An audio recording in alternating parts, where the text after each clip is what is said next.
विपक्षी दल भारतीय जनता पार्टी के द्वारा की गई है, उसके बाद सत्तारूढ़ दल होने के नाते यह हमारा नैतिक दायित्व बनता है कि इस मुहावजे पे पर्दे को उठाया जाए। छत्तीसगढ़ लोक सेवा आयोग के परीक्षा परिणाम आए हैं। कांग्रेस पार्टी चयनित युवाओं को बधाई देती है। यह सब उनकी प्रतिभा का फल है जो मिला है, लेकिन दुर्भाग्य से भारतीय जनता पार्टी अपनी निम्न स्तरीय राजनीति के लिए इन बच्चों की योग्यता पर सवाल खड़ा कर रही है। हम इसकी कड़ी निंदा करते हैं। यह बेहद दुर्भाग्यजनक है कि मुद्दाविहीन भारतीय जनता पार्टी विशेष तौर पे 15 साल तक इस प्रदेश के मुख्यमंत्री रहे डॉक्टर रमन सिंह जी स्वयं लोक सेवा आयोग की चयनित सूची पर सवाल खड़ा कर रहे हैं और भारतीय जनता पार्टी तथा डॉक्टर रमन सिंह जी बेहद ही गैर जिम्मेदाराना आरोप लगा रहे हैं कि पीएससी की जो सूची जारी हुई है, हालांकि 2021 की है, 2023 में इसके परीक्षा परिणाम आए हैं, इसमें कुछ नेताओं के बच्चे चयनित हुए हैं, कुछ अधिकारियों के बच्चे चयनित हुए हैं, कुछ व्यवसायियों के बच्चे चयनित हुए हैं। और यही नहीं, भारतीय जनता पार्टी और डॉक्टर रमन सिंह जी जो उन्होंने ट्वीट किया है, उसमें उनको इस बात पे भी आपत्ति है कि कुछ जगह संबंधी आपस में भाई बहन पति पत्नी जैसे रिश्तेदार भी चयनित हुए हैं।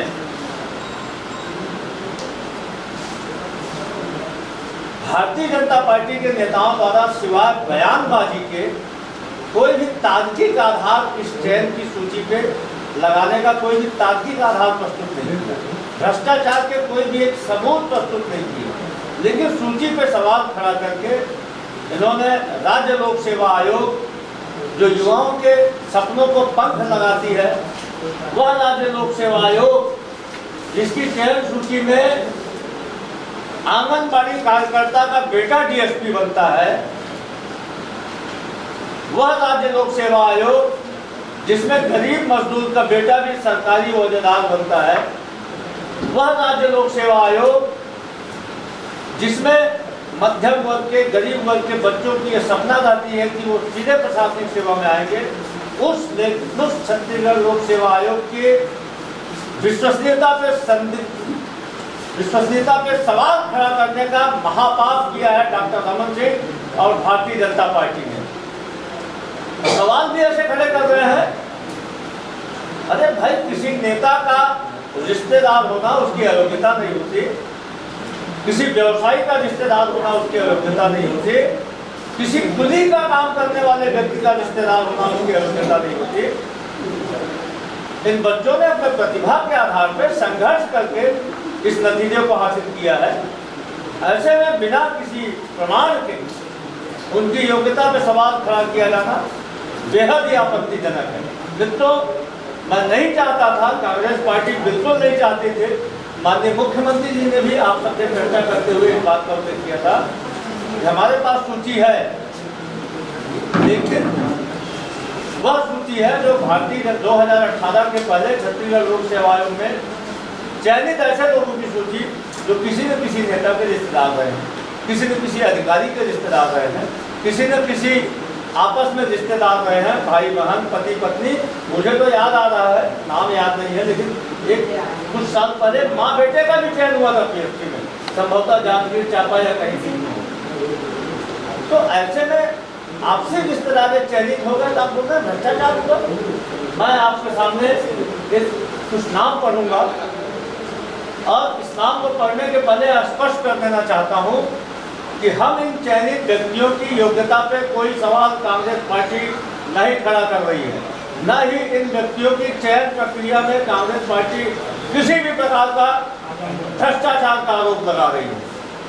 लेकिन इस सूची को सार्वजनिक करना इसलिए आवश्यक है कि अभी जो वर्तमान में सूची जारी हुई है उसमें यह सवाल खड़ा किया जा रहा है कि नेताओं के बच्चे चयनित हुए हैं, अधिकारियों के बच्चे चयनित हुए हैं, व्यवसायियों के बच्चे चयनित हुए हैं, आपसी रिश्तेदारों का चयन हुआ है।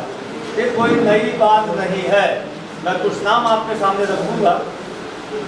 सुमित अग्रवाल 2008 बैच में डिप्टी कलेक्टर के पद पे चयनित हुए थे और संदीप अग्रवाल 2008 में ही डिप्टी कलेक्टर के पद पे चयनित हुए थे।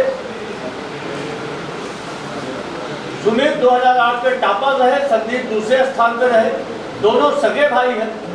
पूर्व IAS BL अग्रवाल के भांजे हैं। दूसरा संदीप अग्रवाल 2000 समीर मिश्रा और हर्षित मिश्रा दोनों सगे भाई हैं।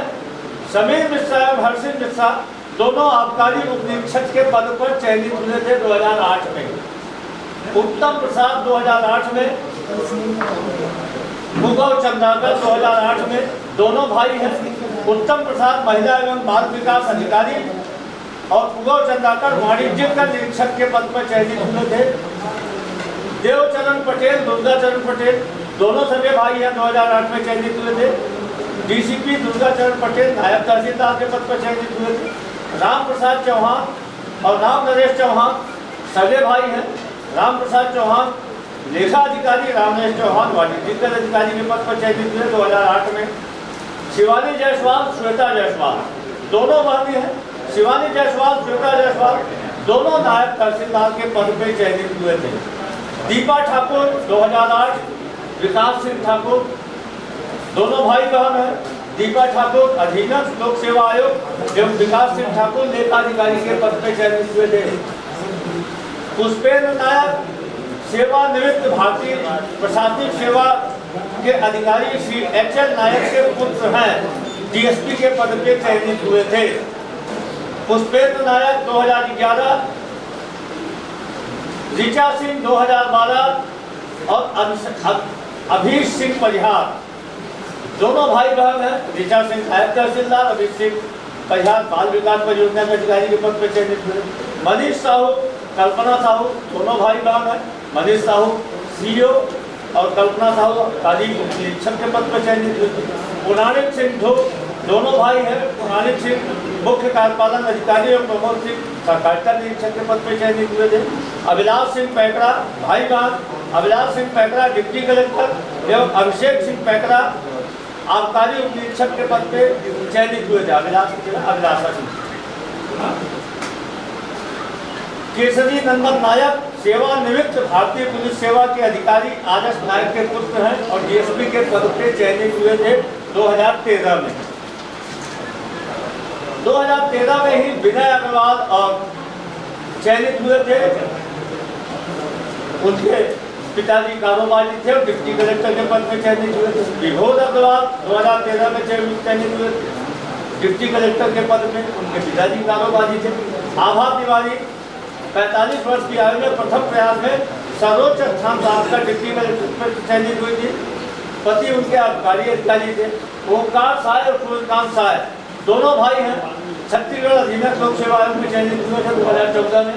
मनीष साहू सगे भाई बहन हैं। डिप्टी कलेक्टर एवं कल्पना साहू वाणिज्यिक कर अधिकारी के चयनित हुए थे। शीतल बंसल भारतीय पुलिस सेवा के अधिकारी श्री त्रिलोक बंसल की बहन है। डिप्टी कलेक्टर के पद पर चयनित हुई थी। पुष्पेंद्र चौधरी और ज्योत्सना चौधरी दोनों भाई बहन हैं। एक ही साल 2015 में पुष्पेंद्र चौधरी सहायक अधीक्षक और ज्योत्सना महिला एवं बाल विकास अधिकारी पर चयनित हुई थी। तुलसी मंदिजी साहू और सुशीला साहू दोनों सगी बहनें हैं। 2016 में चयनित हुई थी। नेहा पवार दोनों, नेहा पवार खुशबू पवार लेखा अधिकारी और नेहा पवार DSP के पद पर चयनित हुई थी। खुशबू पवार, नेहा पवार। प्रीति दुर्गम और हिमांशु दुर्गम दोनों भाई बहन हैं। प्रीति दुर्गम डिप्टी कलेक्टर, हिमांशु दुर्गम आबकारी उप निरीक्षक के पद पर चयनित हुए थे। सिद्धार्थ तिवारी 2014 में चयनित। आभा तिवारी के पुत्र DSP के पद पर चयनित। जो मैंने बताया था इसके पहले की जो माँ और बेटे दोनों चयनित हुए थे। भारतीय जनता पार्टी के द्वारा राज्य लोक सेवा आयोग की चयन सूची पे बिना किसी तथ्य के, बिना किसी आधार के सवाल खड़ा किया जा रहा है। ये बेहद ही निंदनीय है। भारतीय जनता पार्टी के नेता पूर्व मुख्यमंत्री आरोप लगाते हैं कि इसमें भाई बहन आपसी रिश्तेदारों का चयन हुआ, इसमें नेताओं के रिश्तेदारों का चयन हुआ, इसमें अधिकारियों के रिश्तेदारों का चयन हुआ, इसमें व्यापारियों के रिश्तेदारों का चयन हुआ, जबकि ये जो सूची का उन्होंने आधार दिया उसका कोई भी इस आरोप का उनके पास में तार्किक प्रमाण नहीं है। ये कोई पहली बात नहीं है किसी नेता का, किसी व्यापारी का, किसी अधिकारी का रिश्तेदार हो जाना किसी की अयोग्यता नहीं होती है। इसके पहले भी 2018 के पहले 2003 के बाद से लगातार किसी न किसी अधिकारी के, किसी न किसी नेता के और आपस में भाई बहन, पति पत्नी, यहाँ तक कि माता और पुत्र का भी चयन होते रहा। इसका मतलब ये नहीं है कि कोई रिश्तेदार आपस में ऐसी की परीक्षा नहीं कर सकते। किसी नेता का रिश्तेदार होना योग्यता का प्रमाण पत्र नहीं होता है। लेकिन दुर्भाग्य से जो लोग 15 साल तक व्यापम और व्यापम जैसे संस्थाओं में घोटाला करते थे, आज वो लोग बड़ी बेशर्मी पूर्वक अपनी राजनीति करने के लिए राज्य लोक सेवा आयोग की विश्वसनीयता पे सवाल खड़ा कर रहे हैं। कांग्रेस पार्टी इसकी कड़ी निंदा करती है। लेकिन अरुण साहब का कहना है कि 2005 में इस तरह की स्थिति उपजी थी तो हमने जांच कराने के आदेश दिए, लेकिन अब आप लोगों का नाम आया है तो आप लोग क्यों नहीं जांच कराना चाहते? माननीय मुख्यमंत्री जी ने स्पष्ट कहा है, डॉक्टर अरुण माननीय मुख्यमंत्री जी ने स्पष्ट कहा है कि अरुण साहब अधिवक्ता है, कानून का सामान्य ज्ञान उन्हें भी होगा, इसको हम सब मानते हैं। मुख्यमंत्री जी ने कहा है कि यदि कहीं से कोई भी भ्रष्टाचार के प्रमाण है, तथ्यात्मक बातें हैं, आप प्रस्तुत करिए, आप जांच करवाएंगे।